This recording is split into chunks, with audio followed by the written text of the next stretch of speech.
Hello everyone, it's so beautiful to be here today. Thanks for your stories, the interpreters, Wisco for throwing down and thinking about tenant organizing, going deep in tenant organizing, expanding. Let's give it up for Wisco one more time.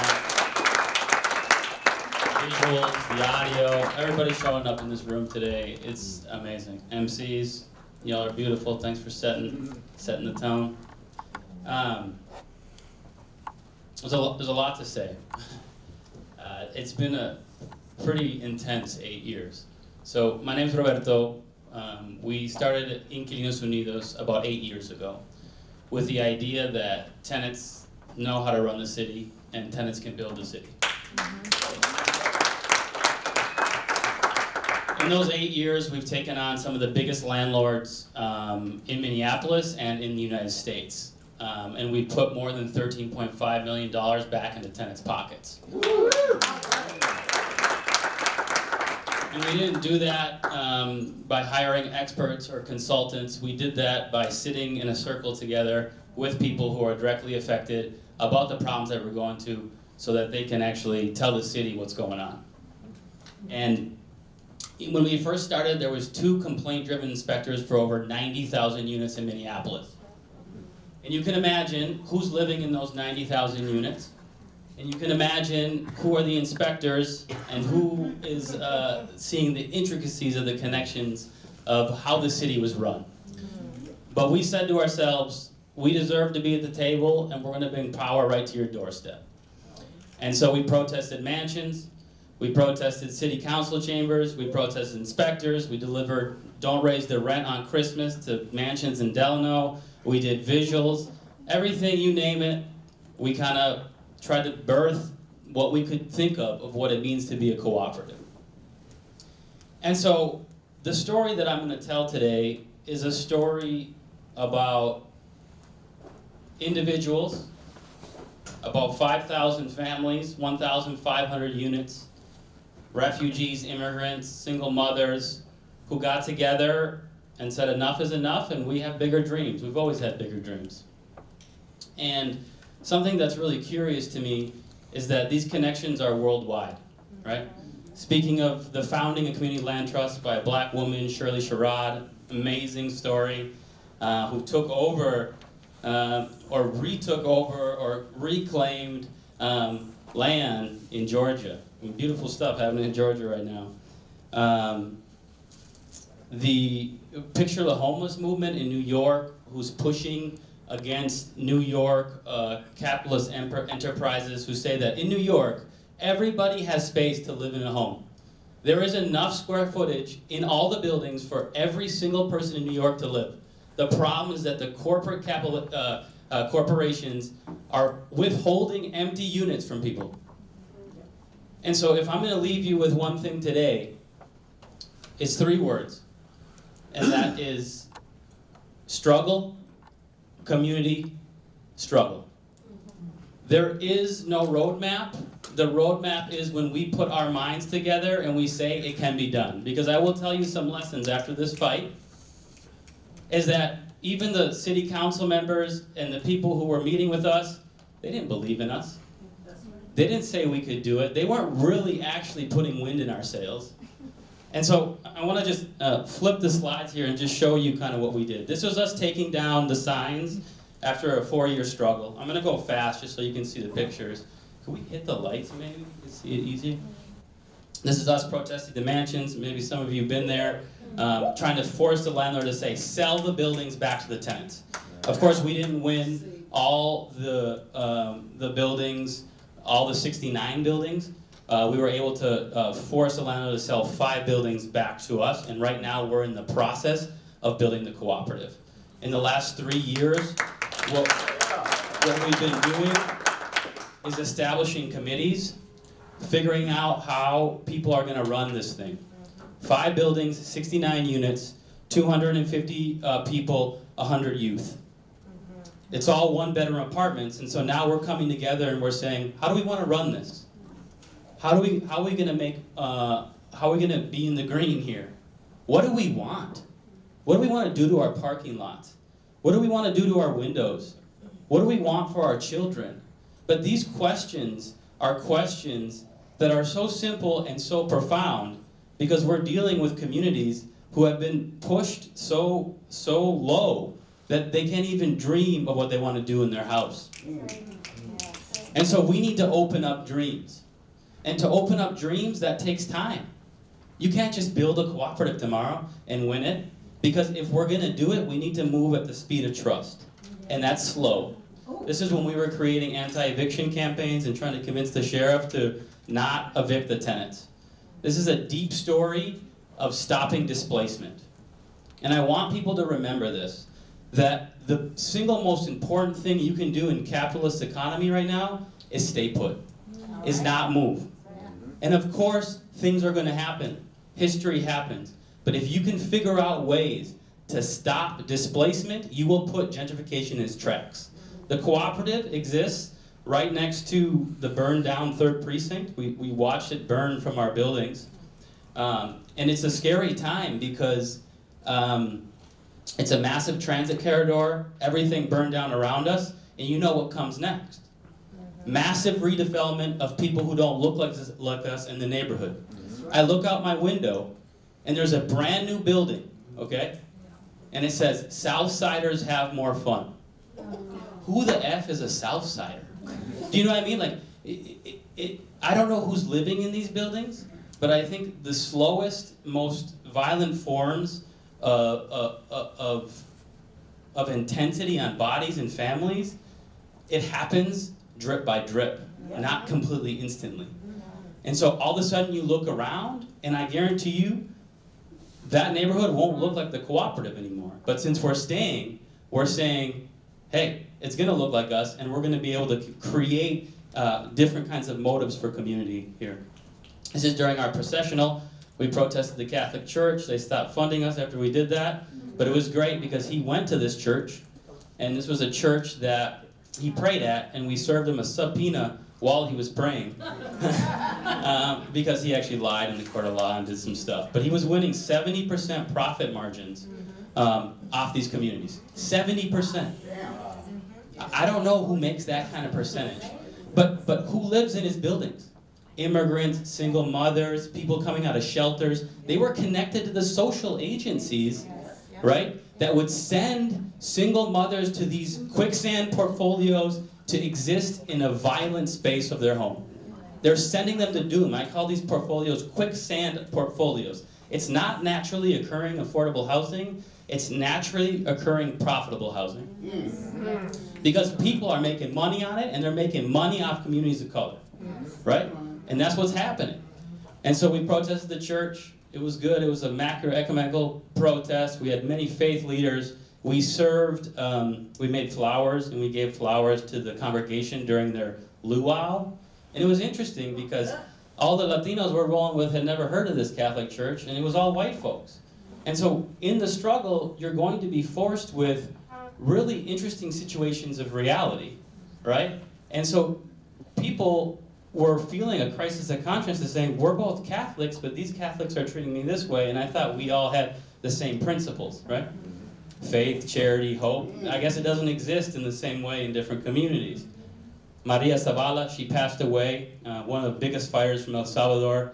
They tried to evict her when she was on dialysis. She actually passed away during the height of COVID, but I always put her front and center of all of the presentations because we're going to build many altars and statues and memorials because she wanted to see this cooperative more than anyone else. So it's the balloon ceremony that we did. This was us protesting in the courts. We got together and started serving pizza for tenants and didn't let landlords have pizza during the court process. It was a really intense time, but we showed up. We showed up and we said, this cooperative is possible, and they kept telling us it's impossible, and we kept saying it's possible, and it's impossible, and so many things kept happening to us, but we kept saying, we're gonna show up and we want this. But it's so curious to me how many times that you can actually go in front of community, in front of these experts, in front of these consultants, and feel so much doubt from them, right? And I think that when you start showing up like this, you really can't be tested. We filled the whole room here, the landlord asked for security because they were scared because there were so many brown people at the courts. I don't think they've ever seen that. And they opened, I said, when you open these doors, look him in the eye.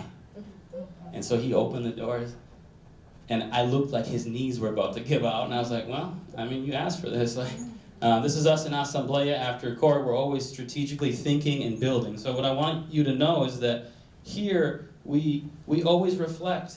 We always think about what we're going to do. So we are building the seeds of what we need to do in our cooperative. How do we govern? How do we create democracy? This is us, you know, during the anti-eviction campaign, try to convince the sheriff, potlucks, retreats with our leaders. We have some art on the buildings that we built. This is a 2-year process with our youth to talk about the values of our community.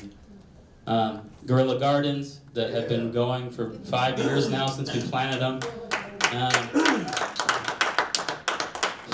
20-minute walk from George Floyd Square, deep in our bones, deep in our community, going to listen, learn, understand what it means. Because sometimes in these buildings, right, people aren't talking to each other, right? And so what we did is we knock on every door and we say, come to a meeting and sit in a circle. We're going to force you to talk to each other, or you're going to be there to be in spirit with each other. And this moved us to start thinking about what to do and how to move through it. It's what some of the buildings look like before. Massive infestations of mold, massive leaks. You've seen it, no heat in the winter. Families went through this, right? And this landlord was getting praised as the good landlord in Minneapolis. In '92, if you read an article about him, he's one of these people that were saying he's cleaning up the neighborhood, getting rid of prostitutes. This is what they were saying, quote, in the Star Tribune. But what was the difference between now and in '92 is that we brought the people's voice to the front doorstep of the entire city, right? And so this is existing all around us, right? And I think the question is if we have the political will. That's right. We can't give you a roadmap of what the cooperative looks like, but we can tell you what we're trying and where we want to go. This is building, taking down the signs. I really like this because it's single-family homeowners holding the ladder for tenant cooperators connected to other tenant members who are pulling down the signs. We did a naming process, my partner Camila, to actually think about what our name's going to be when we came out with Sky Without Limits. These are the small things that help us think about community. The youth had a vote, everyone had a vote, that we figured out where we're going to go and what we're going to do. Here's some of the murals that showed up. Definitely encourage you to come by if you want to come see it. You're definitely more than welcome. Hang out in our space. Justice, lucha, dignity, struggle, empathy. And this is us building the community mural on 14th and Lake. So I guess the thing that I'll leave you with is that it's been 3 years since we won. May of 2020, we got him to sell the buildings back. May 25th, George Floyd, you know, then April, pandemic, right? We had no money, and we decided to flip the script, create a resource center, and we gave more than 1,000 pounds of meat to our members and people in our community. We gave important resources, connected them to many different things. But what I want to say with this is when we're a cooperative, if I just break down the buildings of the cooperative, we have the ability to put $1 million of rent a year into our community, right? This is not, there's no way where we're not paying rent to our landlord, we're paying rent into ourselves to decide what we're gonna do, right? And this is where we need to connect with the land trust to even think even more radically so it can stay in community forever. And I think, so the thing that we're trying to figure out right now is what can we do with the rent that we pay? How much rent can we pay so that it is fair, and at the same time, what can we do to build up rent to think about building other projects, buying other buildings, knocking down our buildings, remodeling? This is the big stuff, right? Say it?